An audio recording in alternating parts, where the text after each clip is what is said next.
Today, we're diving into a story of friendship that completely soured, a legal battle that became a fatal betrayal, and a murder that literally shook the medieval world. This is the incredible story of Thomas Becket. Okay, picture this. It's December 29th, 1170. We're inside Canterbury Cathedral, one of the holiest places in all of England. All of a sudden, four knights, fiercely loyal to the king, just burst in.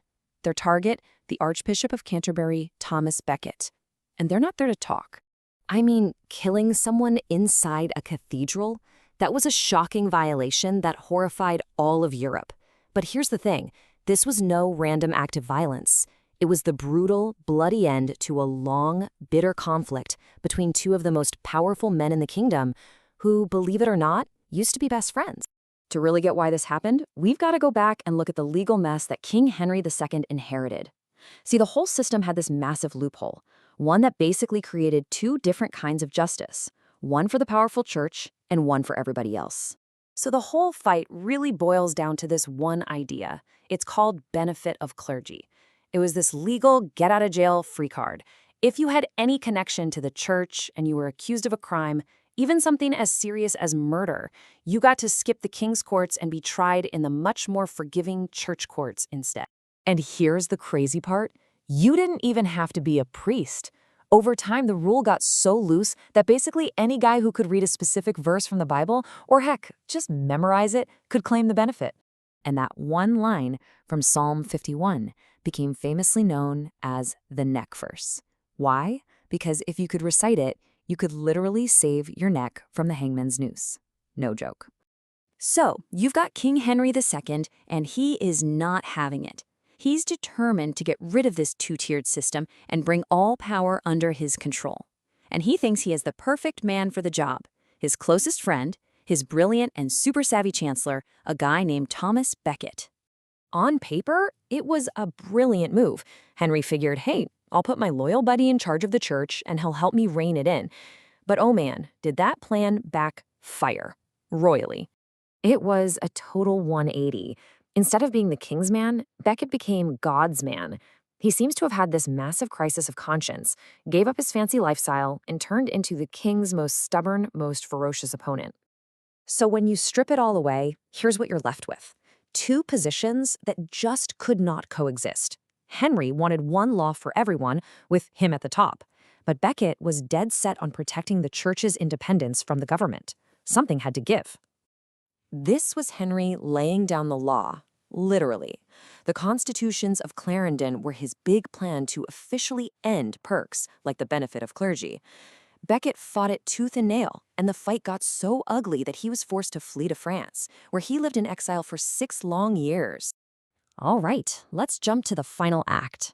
After years of fighting, they finally managed a shaky truce in 1170, which allowed Becket to come back to England. But you just knew that peace wasn't going to last long. And Becket came back swinging. See, while he was gone, Henry had someone else crown his son. A huge insult, since that was Canterbury's job. So the first thing Becket does, he excommunicates every bishop involved. When word of this gets back to King Henry over in Normandy, he absolutely loses it. And this is the moment, surrounded by his knights, in a fit of pure rage, Henry supposedly yells out this infamous line. Was it a real order or just an angry rant? In the end, it didn't matter. Those words sealed Becket's fate.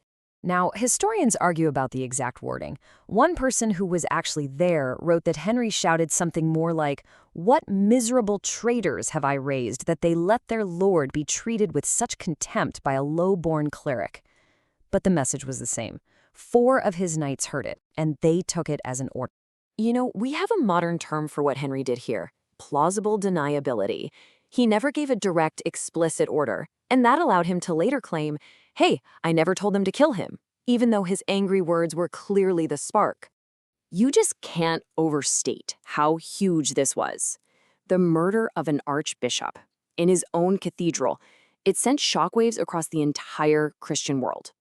And the fallout was immediate, it was huge, and it would last for centuries. The public was so horrified that the king was forced into this incredibly humiliating public apology, even getting whipped by monks at Becket's tomb. Meanwhile, Becket was almost instantly declared a saint. People claimed miracles were happening at his grave, and Canterbury became this massive pilgrimage site, as big as Rome. But the story doesn't stop there. The effects just kept rippling out. Becket's death directly influenced a key part of the Magna Carta in 1215, which guaranteed the church's freedom. And that legal loophole that started this whole mess, the benefit of clergy, it wasn't fully gone for another 650 years. And believe me, this is not just some dusty old history lesson.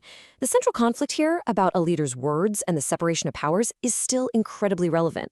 As recently as 2017, former FBI Director James Comey actually quoted the phrase meddlesome priest in testimony to Congress. Yeah, this 850-year-old story is still echoing today. So, what are we left with? Well, it's a question that's just as tricky today as it was in the 12th century. It's about power, it's about words, and it's about consequences. When a leader speaks, where does their responsibility for what their followers do truly end?